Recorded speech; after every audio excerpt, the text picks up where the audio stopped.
दोस्तों नमस्कार, जोहार। चलिए जानते हैं झारखंड सूबा की ताज़ा खबरों को। लेकिन उससे पहले अगर आपने अभी तक इस चैनल को सब्सक्राइब नहीं किया तो सब्सक्राइब कर लें, जिससे कि आपको झारखंड सूबा की ताज़ा खबर रोजाना मिलते रहे। सबसे पहले खबर, बोकारो में सीबीआई की दबिश दूसरे दिन भी जारी। बीएसएल के 3000 क्वार्टरों पर अवैध कब्जे की जांच शुरू की गई। सीबीआई ने बोकारो स्टील लिमिटेड के करीब 3000 क्वार्टरों पर 300 एकड़ जमीन पर अवैध कब्जे की जांच शुरू कर दी है। सीबीआई की टीम लगातार दबिश जारी रखी हुई है। इस संदर्भ में सीबीआई ने बीएसएल अधिकारियों से पूछताछ की और उनको एक प्रश्नावली सौंप करके लिखित जवाब मांगा है। अगली खबर, 20 साल से चल रहे सड़क जाम केस में सांसद ढुलू महतो और विधायक शत्रुघ्न महतो बरी किए गए।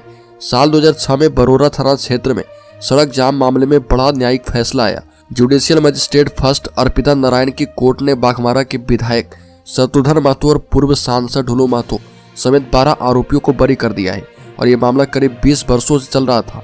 अंततः अदालत ने सभी आरोपियों को सबूतों के अभाव में दोषमुक्त कर दिया है। बता दें कि साल 2006 में तत्कालीन मंत्री जलेश्वर महतो के निर्देश पर सड़क जाम करने का मामला दर्ज किया गया था। अगली खबर, धनबाद में मैया सम्मान योजना की राशि नहीं मिलने पर महिलाओं ने अंचल कार्यालय घेरा। मुख्यमंत्री हेमंत सोरेन ने 6 जनवरी को मैया सम्मान योजना के तहत राज्य की 56 लाख महिलाओं के खाते में 1415 करोड़ रुपए ट्रांसफर किए, लेकिन मैया सम्मान की राशि नहीं मिलने पर सैकड़ों महिलाएं धनबाद अंचल कार्यालय का घेराव करने पहुंच गई। उनका आरोप है कि कई बार फॉर्म भरने के बावजूद उनके खाते में पैसे नहीं आए। इधर अंचल कार्यालय घेराव की वजह से सड़क जाम हो गई और सड़कों पर वाहनों की लंबी कतारें लग गई।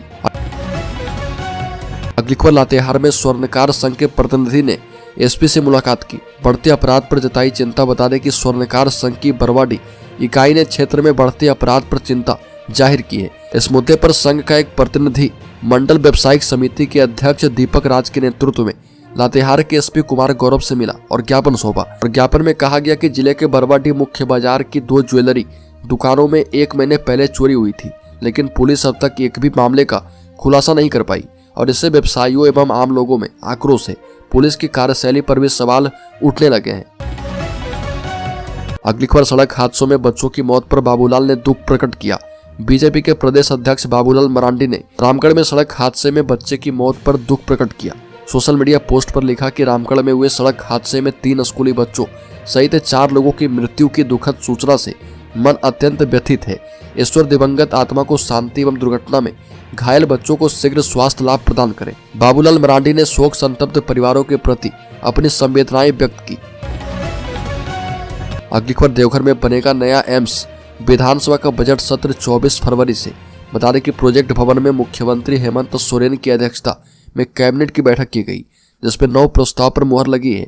झारखंड अवर शिक्षा सेवा के पूर्व में सृजित पदों के आलोक में वर्तमान आवश्यकता अनुसार पदों का चिन्हितीकरण की स्वीकृति दी गई है।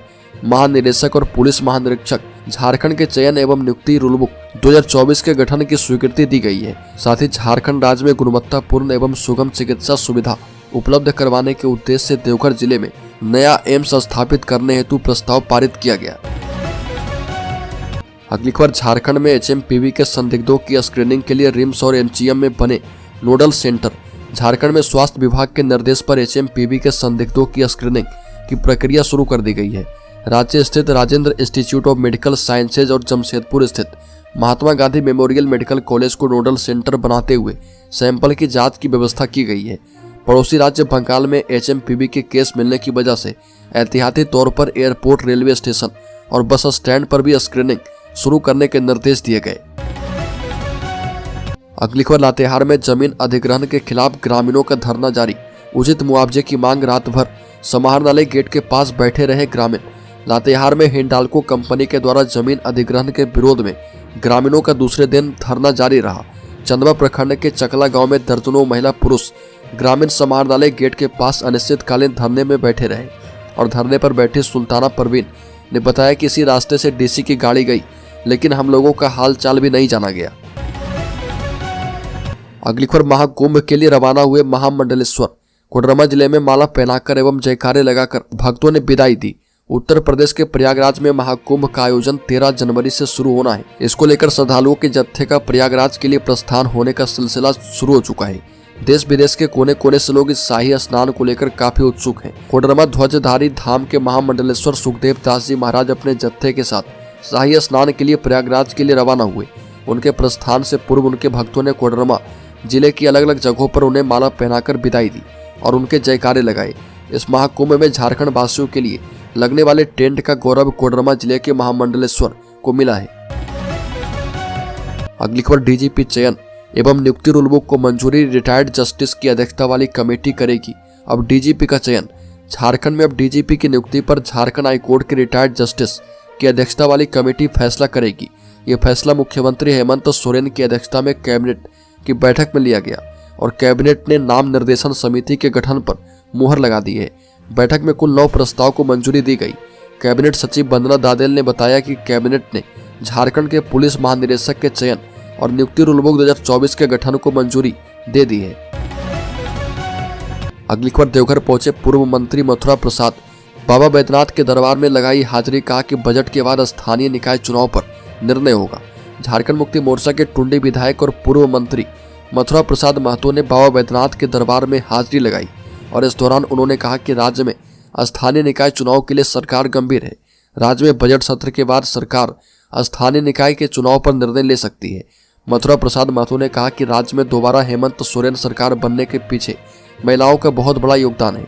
विपक्ष हमेशा से कह रहा था कि मैया सम्मान योजना चुनावी मुद्दा है, लेकिन राज्य सरकार ने महिलाओं के खाते में 2500 रुपये की सम्मान राशि भेज करके यह साबित कर दिया कि हेमंत सरकार जो वादा करती है उसे पूरा करती है। अगली खबर, डीजीपी एवं डीजी होमगार्ड हुए हाजिर, याचिका ड्रॉप। झारखंड हाईकोर्ट के जस्टिस डॉक्टर एस.एन. पाठक की कोर्ट ने होमगार्ड जवानों को समान काम के बदले समान वेतन देने के मामले में दायर अवमानना याचिका पर सुनवाई की और इस दौरान डीजीपी अनुराग गुप्ता एवं डीजी होमगार्ड अनिल पाल्टा कोर्ट में सशरीर उपस्थित हुए। कोर्ट ने पक्ष सुनने के बाद अवमानना याचिका को ड्रॉप कर दिया।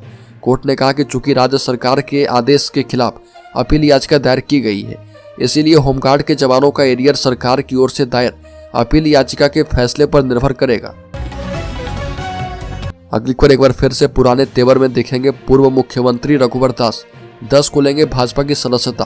प्रदेश भाजपा एक बार फिर से पूर्व मुख्यमंत्री रघुवर दास की जोरदार एंट्री के लिए तैयार है। वहीं पूर्व मुख्यमंत्री रघुवर दास एक बार फिर पुराने तेवर में ही दिखेंगे। वो सक्रिय राजनीति में आने के लिए तैयार है। जानकारी के मुताबिक 10 जनवरी को बीजेपी की सदस्यता ले सकते हैं। रघुवर दास की गिनती भाजपा के फाउंडर मेंबर में भी होती है। 2014 से 2019 तक झारखंड में मुख्यमंत्री की कमान संभाल चुके हैं। जमशेदपुर पूर्वी से 5 बार विधायक भी रह चुके हैं। अगली खबर, झारखंड में एक वैज्ञानिक से 1 करोड़ 24 लाख की ठगी, साइबर अपराधियों ने ऐसे झांसा देकर लगाया चूना।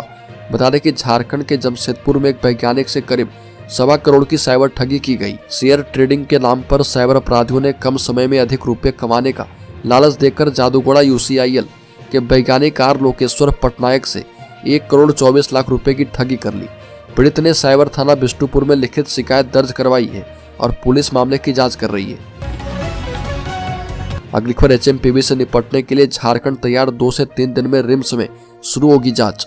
इरफान अंसारी का बड़ा बयान। बता दें कि चीनी वायरस एचएमपीवी को लेकर झारखंड भी अलर्ट है और इसको लेकर स्वास्थ्य मंत्री इरफान अंसारी ने कहा कि मुख्यमंत्री हेमंत सोरेन के नेतृत्व में झारखंड किसी भी स्वास्थ्य आपात स्थिति से निपटने के लिए पूरी तरह तैयार है। वर्तमान में एचएमपीवी वायरस के संबंध में कोई तत्काल चिंता का बात नहीं है, क्योंकि आबादी के लिए तत्काल खतरा पैदा नहीं करता है। राज्य सरकार ने किसी भी संभावित स्वास्थ्य चुनौती से निपटने के लिए पर्याप्त तैयारी और व्यवस्था कर ली है। उन्होंने कहा कि डॉक्टर होने के नाते मैं सभी उपलब्ध चैनलों के माध्यम से बारीकी से नजर रख रहा। अगली खबर की बात करें तो स्पीकर ने सोहराय पर्व की छुट्टी को लेकर मुख्यमंत्री को लिखा पत्र। स्पीकर रविंद्रनाथ महतो ने सोहराय पर्व की छुट्टी को लेकर मुख्यमंत्री हेमंत सोरेन को पत्र लिखा। स्पीकर ने यह पत्र झारखंड राज्य माध्यमिक शिक्षक संघ के द्वारा सौंपे गए ज्ञापन के आधार पर लिखा है। संघ का कहना है कि संथाल जनजाति का सबसे बड़ा पर्व सोहराय है और इस साल राज्य सरकार ने सोहराय की छुट्टी मकर संक्रांति के साथ 14 जनवरी को घोषित की है, जबकि इससे पहले के वर्षों में सोहराय के लिए अलग से छुट्टी घोषित की जाती थी और इस साल सोहराय 10 जनवरी से शुरू होगा, जो कि 14 जनवरी तक मनाया जाएगा। ऐसे में संघ ने 10 और 11 जनवरी को सोहराय के लिए अवकाश घोषित करने का आग्रह किया है। अगली खबर, बाबूलाल मरांडी ने कहा कि चुनावी वादों से पीछे हटकर झामुमो और कांग्रेस जनता के विश्वास के साथ धोखा कर रहे हैं। भारतीय जनता पार्टी के प्रदेश अध्यक्ष और पूर्व मुख्यमंत्री बाबूलाल मरांडी ने कांग्रेस प्रभारी पर जमकर निशाना साधा। उन्होंने कहा कि गठबंधन का बहाना बनाकर और चुनावी वादों से पीछे हटकर झारखंड मुक्ति मोर्चा कांग्रेस जनता के विश्वास के साथ धोखा कर रहे हैं।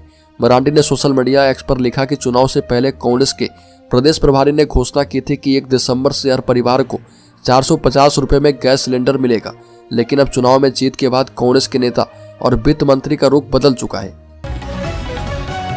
अगली खबर, जया किशोरी के भजनों से लोग हुए मंत्रमुग्ध। बता दें कि धनबाद में प्रसिद्ध कथावाचक एवं भजन गायिका जया किशोरी के सानिध्य में गोल्फ ग्राउंड में आयोजित 3 दिवसीय श्री श्याम महोत्सव का दूसरा दिन आयोजित किया गया। इस दौरान जया किशोरी के कथा का श्रवण करने हजारों की संख्या में लोग पहुंचे। जया किशोरी ने प्रभु श्याम के गुणगान और श्री कृष्ण की माधुर्य लीलाओं के साथ तनावपूर्ण जीवन को सहज बनाने पर चर्चा की। कथा की शुरुआत मंगलाचरण और भगवान श्री कृष्ण की महिमा के गुणगान से हुई और इस दौरान जया किशोरी ने अपने मधुर प्रवचनों से जीवन के मूल्यों, भक्ति और सद्गुणों पर प्रकाश डाला। आयोजकों ने बताया कि कथा का उद्देश्य आध्यात्मिक जागरूकता बढ़ाना और समाज में भक्ति एवं संस्कारों का प्रसार करना है। अगली खबर, झारखंड के शेयर होल्डर्स इन्वेस्टर्स के लिए बड़ी खबर। दिन के निचले स्तर से 662 अंक संभला बाजार। सेंसेक्स 8 जनवरी को 50 अंक की गिरावट के साथ 78,148 के स्तर पर बंद हुआ। कारोबार के दौरान सेंसेक्स दिन के निचले स्तर 77,686 से 662 अंक संभला। वहीं निफ्टी भी 18 अंक की तेजी के साथ 23,688 के स्तर पर बंद हुआ। कारोबार के दौरान निफ्टी दिन के निचले स्तर 23,496 से 192 अंक रिकवर हुआ। सेंसेक्स के 30 शेयर में से 14 में तेजी और 16 में गिरावट देखी गई।